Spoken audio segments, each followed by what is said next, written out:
Bonjour, je m'appelle Étienne Paquette. Je suis dans la cinquantaine, marié, père de 3 jeunes filles et grand-père d'une charmante petite fille. J'aimerais partager avec vous peut-être un petit peu mon chemin de spiritualité aujourd'hui. J'ai grandi dans une famille catholique pratiquante dans les années 60, donc on parlait beaucoup à ce moment-là d'une pratique, on peut dire, obligée.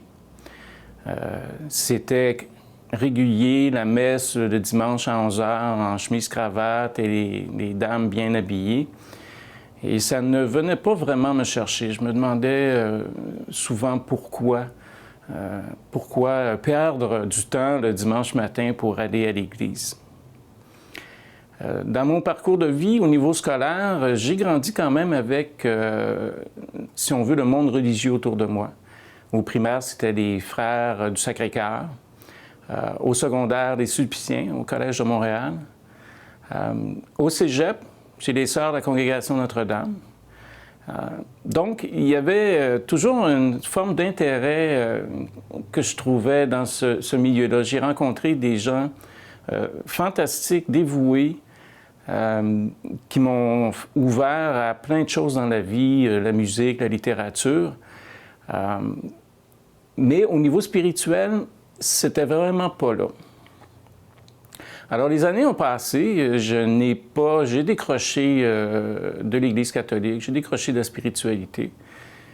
Et il y a environ une dizaine d'années, mon chemin, à la suite de problèmes personnels importants, a croisé celui d'une petite communauté chrétienne de base qui s'appelle COPAM, Communauté de partage et d'amitié.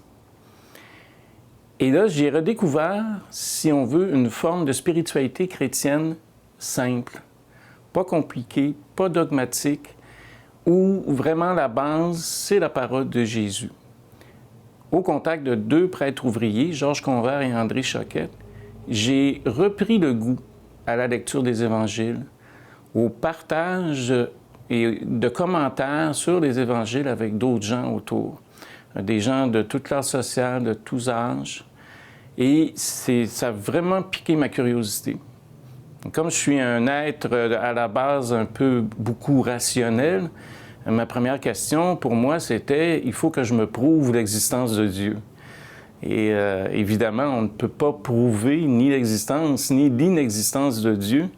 Et finalement, j'ai contourné cette question-là à la lecture d'un livre écrit par 2 frères, les frères Bogdanov, où ils parlaient du Big Bang comme étant le visage de Dieu. Et ça a fait mon affaire. Parce que une seconde, il n'y a rien, et un quart de seconde ou une fraction de seconde plus tard, l'univers commence déjà sa création. Et j'ai acheté ça, moi, j'ai trouvé ça intéressant.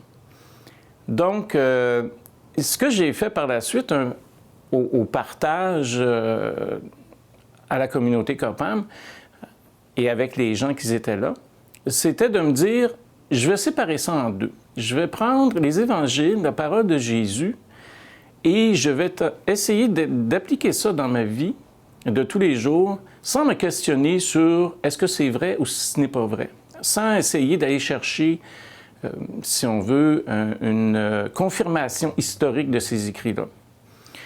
Et ce qui est intéressant à ça, c'est qu'on se rend compte à ce moment-là, quand on essaie d'appliquer la parole de Jésus dans sa vie, que inévitablement notre vie va mieux. On devient plus serein, plus calme, plus attentif aux besoins des autres. Et moi, c'est venu changer ma vie de façon importante au fil des ans. Alors, je continue quand même, parce que j'y ai pris goût, des lectures historiques sur l'époque de Jésus. Mais je pense que ce qui est important, c'est la parole de base, c'est l'amour qu'on doit donner aux autres. Aimez-vous les uns les autres.